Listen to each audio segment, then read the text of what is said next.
as an institution, we are going to have a meeting tomorrow, and we take a final decision. We present a report to our colleagues, thrash out all the issues, and then come up with the appropriate measures in line with the conditions set by the leadership of Katabi, the mayor here, and the entire team. Tomorrow, what I can assure you, we shall dispatch our team of engineers tomorrow to come here, carry out a study, and again guide us on how to deal with the issues here. This Satura Road, you have talked about to make it motorable. The leachate treatment plant, the basic minimum that can be made to guard effluents entering the lake directly in their raw form. In its raw form, we have to guard that effluent because we have seen this place. It's just adjacent to the lake. Actually, it's by the side of the lake. Any attempt to allow effluent in a raw form to go into the lake is disastrous to the aquatic life and to the entire ecosystem. And we cannot afford to have that disaster in this particular place. We wouldn't, because my deputy here has talked about a wake-up call. Indeed, it's been a rude wake-up call to our colleagues.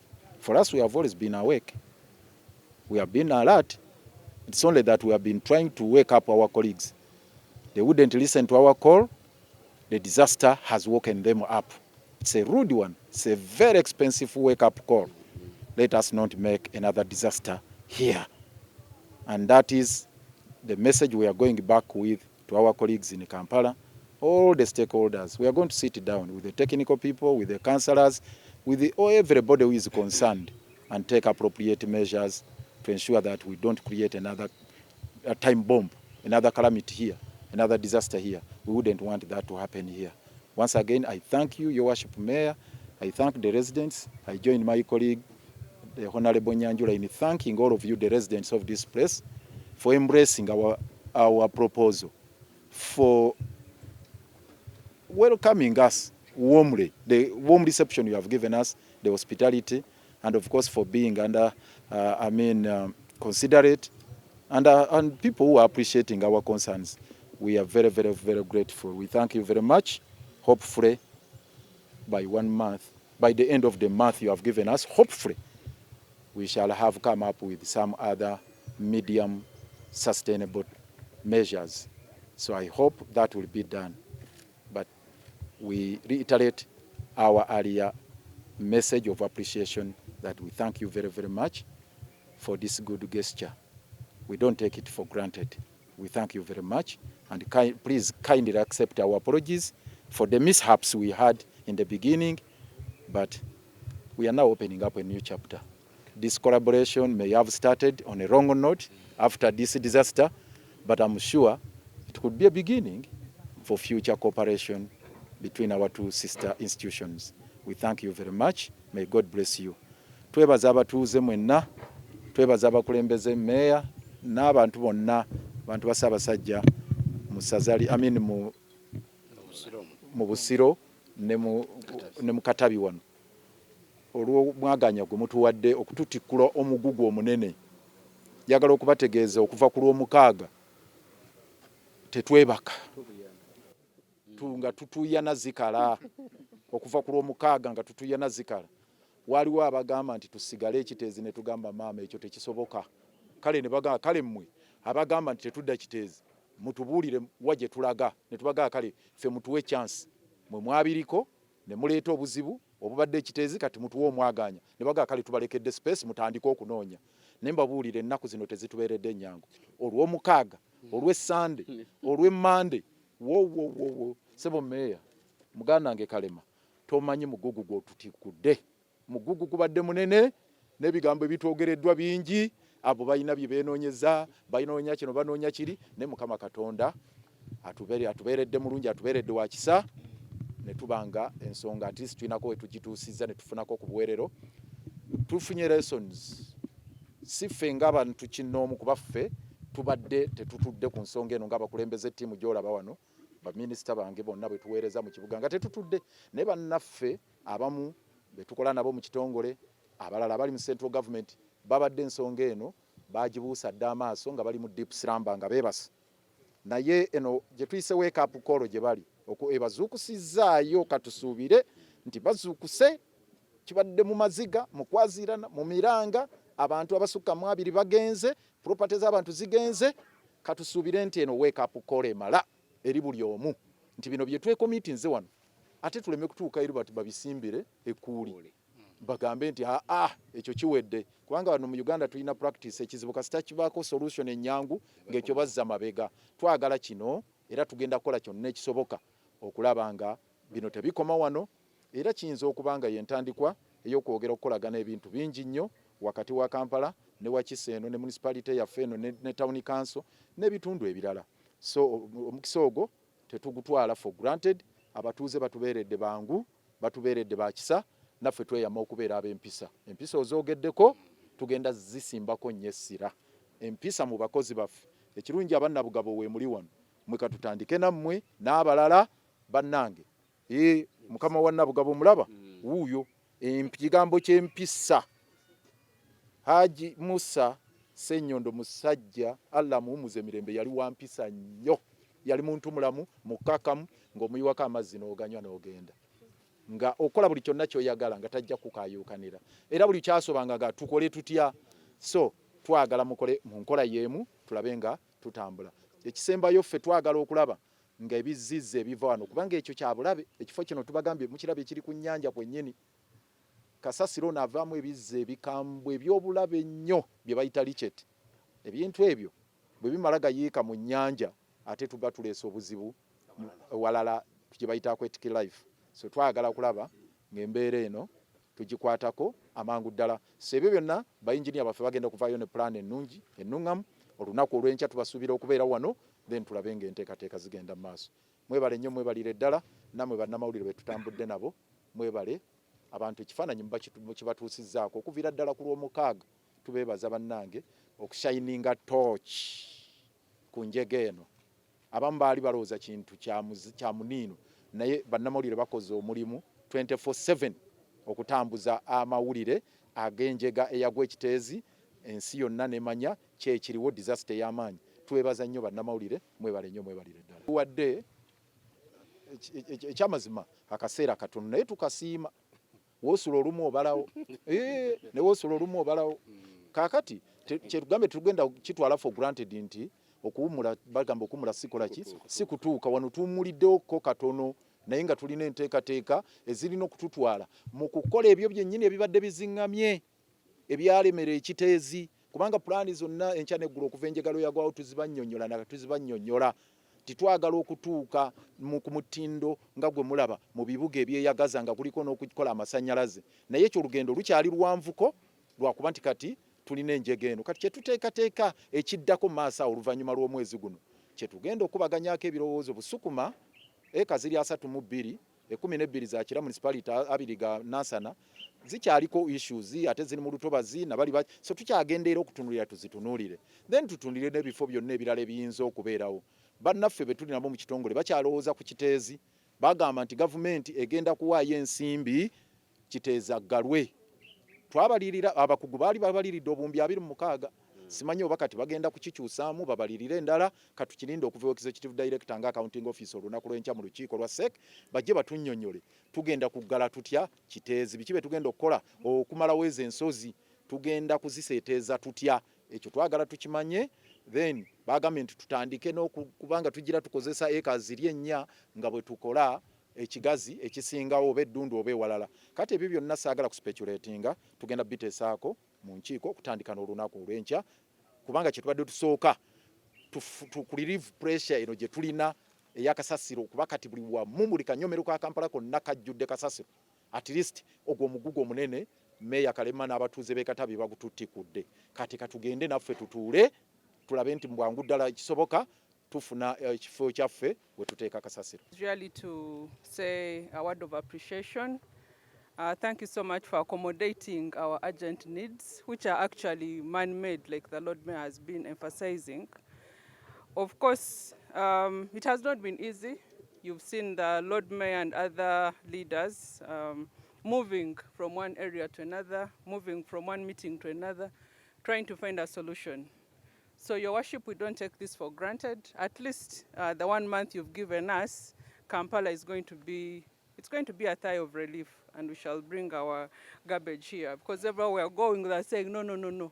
Kasasiro wa mwasigale Kampala. So we don't take that for granted. And the hospitality, the warm reception we've received even from the residents, they are not hostile. They've only been providing evidence how we should make sure we don't damage the wetland that we have seen down there. And like we have all witnessed, the road is a bit narrow. So they have guided us very well that we have an entry and then an exit. And we have attentively listened to the demands put forward by the Mayor of Katavi Town Council. And we are going to put them in consideration, like the Lord Mayor has already pledged on behalf of the entire council. I hope this indeed becomes a wake-up call to the central government to start treating the wananchi, to start treating the citizens of this country as a priority they ought to be from the word go. Tuganya emmotoka zino okujja eno nga tetwafunye bulungi nkwatagana wakati wa Kampala Capital City Authority then n'Entebbe Municipality ne Katavi ekitundu kino mwe kiri. Naye bwe twatudde n'abantu abo ne tufunako entegeeragana gye twatuuseeko era tukkiriziganya nti baleete tractor ezisobola okusenda ebintu bino ebiriwo tusobole okugaziya space eriwo basobole okufuna bwe bayiwa kasasiro. Kuba kati kino kyakuyambagana tuyamba buyambi bbo.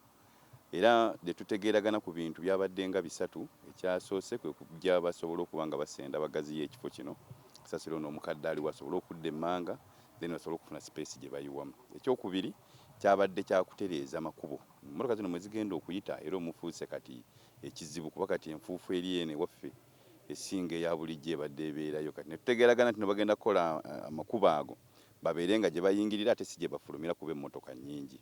Ekyokusatu kyadde kyakutereeza mpisa z'abavuga emmotoka. Mulimu abantu abamu abavuga emmotoka abalina ebigambo ebibye ebyenjawulo ekyo abamu kukola ebigambo byabwe baba bazze eno babitereke bajja bimukolera eyo gye babimanyiira naye ene waffe twabibaganye era omuntu bw'ajja eno n'akola ekikyamu ffe tukwata kampuni kuba tusoma linnya lya mmotoka tugamba muno nti eno omukilini eno nabugabo eno gundi ne tusobola ogisportinga ne tukubira bakama baabwe ne tubagamba nti emmotoka bweti ne bweti evuga omuntu bwati ne bwati tedda. Yes.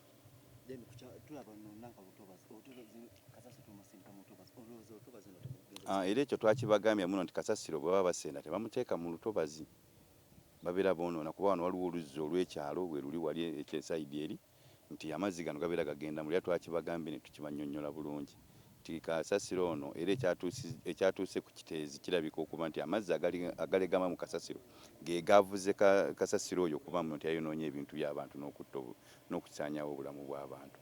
Naye twabannyonnyodde ne tubagamba nti kasasiro ntatuuka eri mu lutobazi babeeko engeri gye bamukugira abeere nga tatuuka mu lutobazi. Batusabye emyezi 2 bamuyiwe nga bamuseetinga so si kumala gayiwa ekyo bulamu muno nti tujja ne tubeerayo olw'okusobola okulagirira emmotoka zino engeri gye ziyiwa kasasiro. Era kituyambyeko n'Entebbe Municipality batuweereza omuntu aba KCCA gye bali bakwasaganya omulimu guno waliwo n'omwami omulala mwami Senfuka naye gyali basobola okukwasaganya omulimu guno kubanga gutambula bulungi so si kumala gayiwa nti wosanze woyiwa.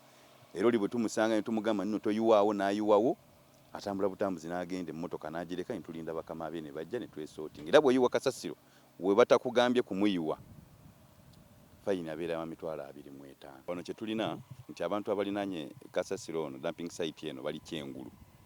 Ekyokubiri abantu abasinga obungi abazimbye eno bazimbye eno nga kasasiro gyali so tebabadde eyo nti nno baali gye bali ne batandika okuyiwayo kasasiro. Era buli muntu agula eno agulayo ng'akimanya eno dumping site kati ogulayo on your own risk. Tewali gwogenda agamba nti kino kuba ozimbyeyo ogenza okujja okusasulayo ssente ogulewo ng'olwedde kasasiro bamuyiwayo. Ate ekirungi nti bali Kyengulu tebali Kyemmanga nti kasasiro tayinza kudda Kyengulu ajja kudda Kyemmanga. Waliwo abamu ab'ekyalo kituufu omuntu okayanira kasigundi ekivundu kino lwakuba kyeyongedde kati nga embeera eno weeri era babeera bakalakata sometimes ekitundu kino kibeerawo naffe tetukyagala era n'obulamu bwennyini owaffe era bubeera bukosebwa so kiriwo lwa emergency tetulina kyakikolera twagala kuyambagana tulabe nga tujjawo tuyamba bannaffe abamu kiteezi nti kasasiro tayongerwayo nga tewakyaliyo enjege eyaguddeyo. Erinnya eryange bampita Henry Kayikara. Tukola okulabula kwonna ab'emmotoka gwe tunaasanga mu area mu Katabi munna ng'asuula ebisaaniiko mu ntobazi oba kuziba binnya nga eno waliyo kasasiro gye bamuyiwa teyeebuuze kinaamugwako gajja kuba mateeka. Ab'ebimotoka tulabira ddala ab'emmotoka by'entebe musuula ebyesasiro ekitala naye omuntu yena gwe banaakwatirayo ku bukuumi bwe tutaddeyo n'ow'emmotoka ye ajja kugijja mu kkooti. Gye bayiwa ebisaaniiko twategeeraganye ne erosi zaayo bulungi. Buli alina ebisaaniiko abireete gye babiwiwa ku eya ebwayise. Ekifo tukisobola otumala tubulamu ekintu kimu. Tractor kututereereza kifo kyaffe kyokka. Kifo kyo kyabadde kyali kinene. Kubanga baatusabye emyezi mitono. Baatusabye emyezi 2. Tujja kusobola okubeera nabo kubanga omuntu taata bwafa omwana agenda owa kkojja. Kati bali eno mu bakkojja baabwe. Naye omuntu gwe banaakwatira entebe nga akukusa ebisaaniiko nga gye babiyiwa gye wali fayini y'anaamanya n'emmotoka y'amateeka gajja gikwatako. Enguudo be twategeraganye ne batugambye tukolera ku nguudo okuzigaziya. Naye tugamba ate n'abaloole bwe baba bajja bayite ku kyekasenyi abaleeta ebisaaniiko ne ku mayinja bakkirire ate ababa bafulumayo bafulumire ku kkubo lya yunivasite. Ebisaaniiko tebayibiisa ku bitaala babiyite ku kyekasenyi mu kufuluma bafulumire ku lwawa. Okubeera eno obuyonjo tubukoze kubanga twategeraganye bulungi nnyo n'abatuuze bakyamaani ne tutuuka ku nsonga. Ekirala kyabaddewo obuzibu abavukadde baleekaanako ki ku mmotoka. Ebyo bo nabo bakama baabwe bakoze eki. Abatusumbuwa abalala abavubuka bannabugabo twasazeewo tukolaganire wamu akasente akatono ngaako kunaaba akatoyi tebagala kasasula naddala loleza nabugabo bagambe bakama baabwe babawe ssente entonako ke twategeeraganye nabo. Akerosi siringi 10 buli mmotoka. Ako kakakiika kabuyonjo ka security kwa ne mmotoka zisula eno ate nga zeetaagisa obuki obukuumi. Buli mmotoka eyiwayo.